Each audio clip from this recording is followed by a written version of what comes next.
सितंबर 2016 मुंबई। रिलायंस का बोर्डरूम में बड़े बड़े अफसर बैठे थे। सब चुप थे। मुकेश अंबानी खड़े हुए। उन्होंने एक बात कही जिसे सुनकर सबके होश उड़ गए और बोले, हम 6 महीने तक पूरे देश को फ्री में डेटा देंगे। कॉल फ्री, SMS फ्री, बस सिम लेनी होगी। कमरे में सन्नाटा छा गया। एक CFO ने हिम्मत करके पूछा, सर लेकिन इसमें हमारा 50,000 करोड़ रुपए डूब जाएगा, हम बर्बाद हो जाएंगे। अंबानी मुस्कुराए। उन्होंने कहा, लेकिन हमें 84,000 करोड़ रुपए का एम्पायर मिलेगा और पूरा भारत बदल जाएगा।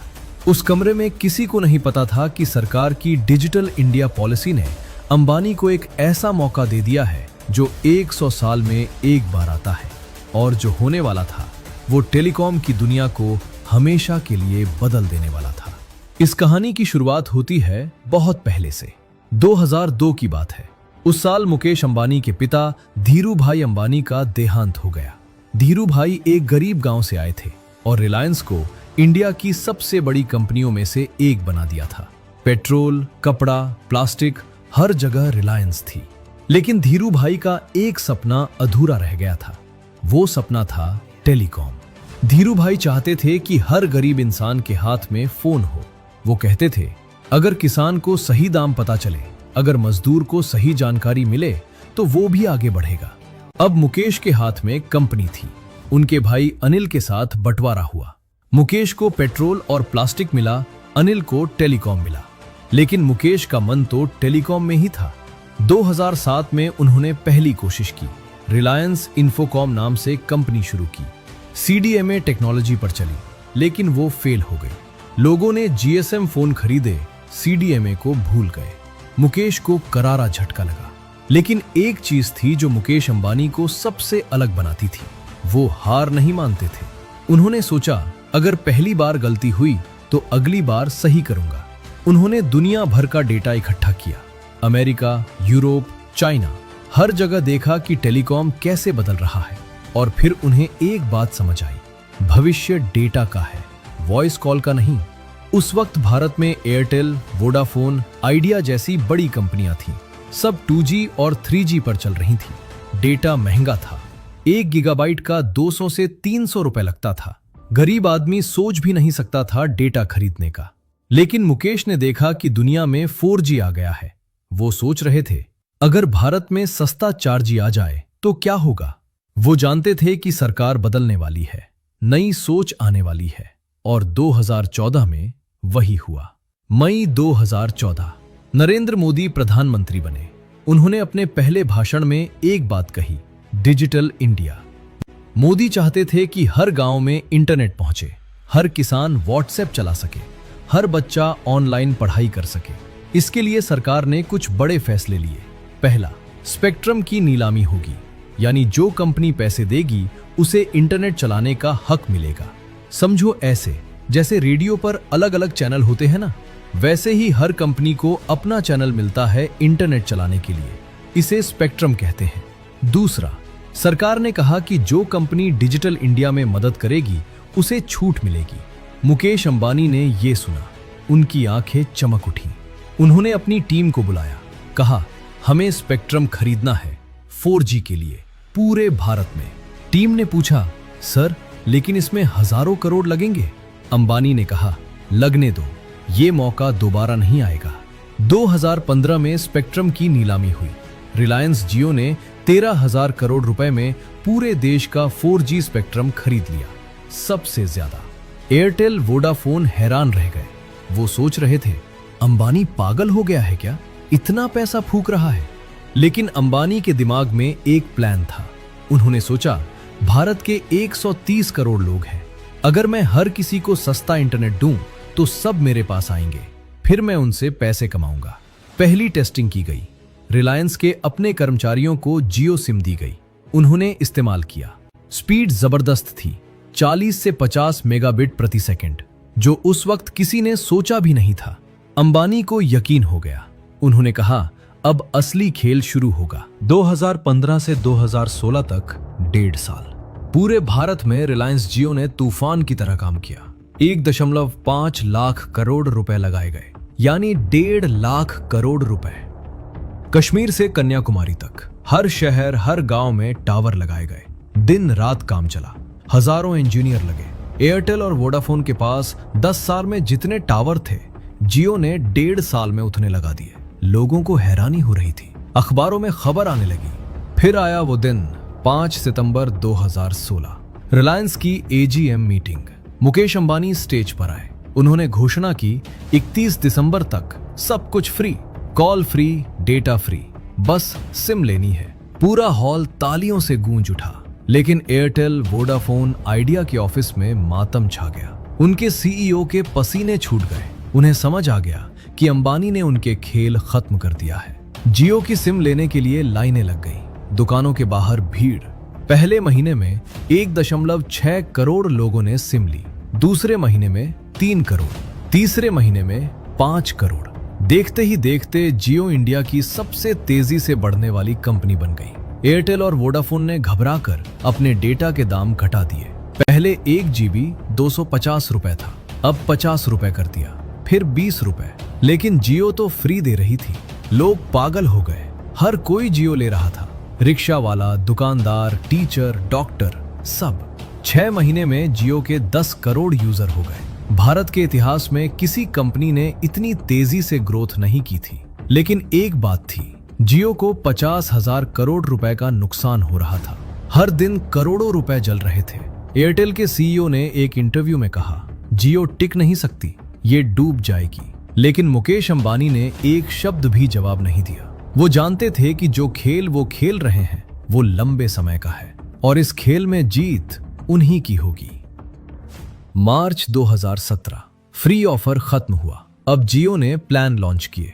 1 GB डेटा 10 रुपए, 28 दिन का अनलिमिटेड 309 रुपए। लोगों को डर था कि अब मुकेश महंगा कर देगा, लेकिन नहीं, दाम सस्ते ही रहे। और लोगों ने सोचा, अगर इतने में इतना मिल रहा है तो क्यों ना ले। जियो के यूजर बढ़ते गए, 20 करोड़, फिर 30 करोड़, फिर 40 करोड़। 2019 तक जियो इंडिया की नंबर 1 टेलीकॉम कंपनी बन गई। एयरटेल को पीछे छोड़ दिया। वोडाफोन, आइडिया तो खत्म होने के कगार पर आ गई। मुकेश अंबानी की तस्वीर हर अखबार में छपने लगी। लोग उन्हें विजनरी बुलाने लगे, गेम चेंजर कहने लगे। रिलायंस का शेयर आसमान छूने लगा। कंपनी की वैल्यू 10 लाख करोड़ रुपए पार कर गई। मुकेश अंबानी एशिया के सबसे अमीर आदमी बन गए। और जियो ने पूरे भारत को बदल दिया। पहले लोग सोचते थे इंटरनेट सिर्फ शहरों के लिए है। अब गांव के किसान भी YouTube पर खेती सीख रहे थे। छोटे दुकानदार पेटीएम से पेमेंट ले रहे थे। बच्चे ऑनलाइन पढ़ाई कर रहे थे।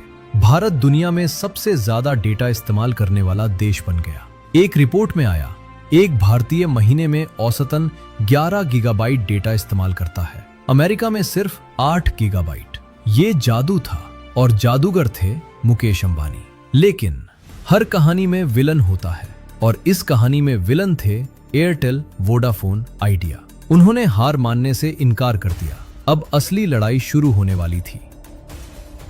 2017 का आखिर, एयरटेल, वोडाफोन और आइडिया के CEO एक साथ बैठे। उन्होंने एक प्लान बनाया, जियो को बर्बाद करना है। उन्होंने सबसे पहले ट्राई में शिकायत की। उन्होंने कहा, जियो गलत तरीके से कम दाम रख रही है। ये प्रेडेटरी प्राइसिंग है, यानी दूसरी कंपनियों को खत्म करने के लिए जानबूझकर नुकसान उठा रही है। ये गैर कानूनी है। ट्राई ने सुनवाई शुरू की। जियो पर दबाव बढ़ने लगा। फिर वोडाफोन और आइडिया ने मिलकर एक बड़ा कदम उठाया। उन्होंने अपनी कंपनियां मर्ज कर दी। वोडाफोन आइडिया बन गई। अब वो मिलकर जियो से लड़ सकते थे। एयरटेल ने भी अपने दाम और घटा दिए। उन्होंने कहा, जो जियो दे रही है हम भी देंगे। जियो के लिए मुश्किल आ गई। उधर एक और मुसीबत आई। जियो के नेटवर्क में दिक्कत आने लगी। इतने सारे लोग एक साथ इस्तेमाल कर रहे थे कि कभी कभी स्पीड कम हो जाती थी, कॉल ड्रॉप होने लगे। लोगों ने शिकायतें करनी शुरू कर दी। सोशल मीडिया पर #जियो डाउन ट्रेंड होने लगा। अखबारों में आर्टिकल छपे, क्या जियो का जादू खत्म हो गया? कुछ लोग वापस एयरटेल पर जाने लगे। मुकेश अंबानी के लिए यह सबसे मुश्किल वक्त था। 1.5 लाख करोड़ रुपए लगाए थे। अगर अब हार गए तो सब बर्बाद। लेकिन मुकेश अंबानी वो आदमी नहीं थे जो हार मान ले। उन्होंने फौरन एक्शन लिया। पहला, और टावर लगाए। जहां दिक्कत थी वहां तुरंत टीम भेजी, नेटवर्क की क्वालिटी बढ़ाई। दूसरा, TRAI के सामने अपनी बात रखी। कहा, हम कोई गैर कानूनी काम नहीं कर रहे, हम सिर्फ लोगों को सस्ता इंटरनेट दे रहे हैं, ये देश के लिए अच्छा है। तीसरा, सरकार से बात की। मोदी सरकार का डिजिटल इंडिया का सपना जियो की वजह से पूरा हो रहा था। सरकार ने जियो का साथ दिया। ट्राई ने फैसला सुनाया। जियो ने कुछ गलत नहीं किया। अंबानी ने राहत की सांस ली। धीरे धीरे नेटवर्क सुधरता गया, कॉल क्वालिटी बढ़ी, स्पीड स्थिर हुई और 6 महीने बाद लोग वापस आने लगे। 2018 तक जियो फिर से नंबर 1 पर आ गई। इस बार पक्के तौर पर वोडाफोन आइडिया हारने लगी। उनके ऊपर हजारों करोड़ का कर्ज आ गया। एयरटेल बची रही, लेकिन उसे भी नुकसान हुआ। जियो जीत गई। आज 2025 में जियो क्या है? 40 करोड़ से ज्यादा यूजर, भारत की सबसे बड़ी टेलीकॉम कंपनी, हर महीने 20,000 करोड़ रुपए से ज्यादा की कमाई। वोडाफोन आइडिया लगभग खत्म हो गई। आज उनके सिर्फ 20 करोड़ यूजर बचे हैं, वो बंद होने के कगार पर है। एयरटेल बची है, लेकिन जियो से छोटी है। और मुकेश अंबानी, उनकी नेटवर्थ 7 लाख करोड़ रुपए से ज्यादा हो गई। दुनिया के टॉप 10 अमीर लोगों में से एक। लेकिन सबसे बड़ी बात ये नहीं है, सबसे बड़ी बात यह है, जियो ने भारत को बदल दिया। आज भारत में इंटरनेट की कीमत दुनिया में सबसे कम है। 1 गीगाबाइट डेटा 10 से 15 रुपए। अमेरिका में 1 गीगाबाइट 700 से 800 रुपए। आज भारत में 75 करोड़ इंटरनेट यूजर हैं। दुनिया में दूसरा सबसे बड़ा इंटरनेट मार्केट। छोटे शहरों और गांवों में क्रांति आ गई। किसान अपनी फसल की जानकारी ऑनलाइन देख रहे हैं। छोटे दुकानदार अपना सामान ऑनलाइन बेच रहे हैं। यूट्यूब, इंस्टाग्राम, फेसबुक सब भारत के गांवों तक पहुंच गए। कोरोना के समय जब स्कूल बंद हुए तो बच्चों ने ऑनलाइन पढ़ाई की। यह सिर्फ जियो की वजह से संभव हुआ। डिजिटल पेमेंट बढ़ गया। फोन पे, पेटीएम, गूगल पे, ये सब जियो की वजह से पॉपुलर हुए। आज भारत में 40 करोड़ से ज्यादा डिजिटल ट्रांजैक्शन होते हैं, दुनिया में सबसे ज्यादा। ये सब एक आदमी की वजह से हुआ, मुकेश अंबानी, और एक सरकारी फैसले की वजह से, डिजिटल इंडिया। जब सही विजन, सही टाइमिंग और सही एग्जीक्यूशन मिलते हैं तो इतिहास बनता है, और जियो ने इतिहास बना दिया।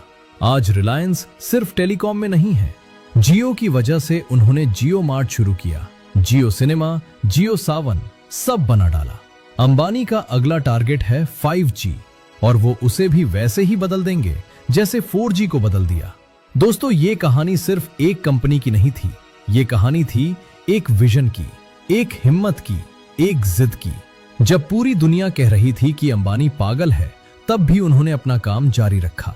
जब 50,000 करोड़ रुपए का नुकसान हो रहा था, तब भी उन्होंने हार नहीं मानी, क्योंकि उन्हें पता था जीत लंबे समय में होती है, छोटे समय में नहीं। इस कहानी से हमें 3 सबक मिलते हैं।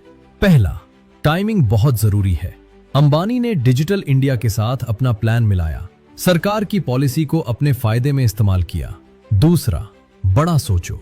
छोटी कंपनियां सोच रही थीं कि थोड़ा पैसा कमा ले, अंबानी ने सोचा पूरा देश बदल दूं।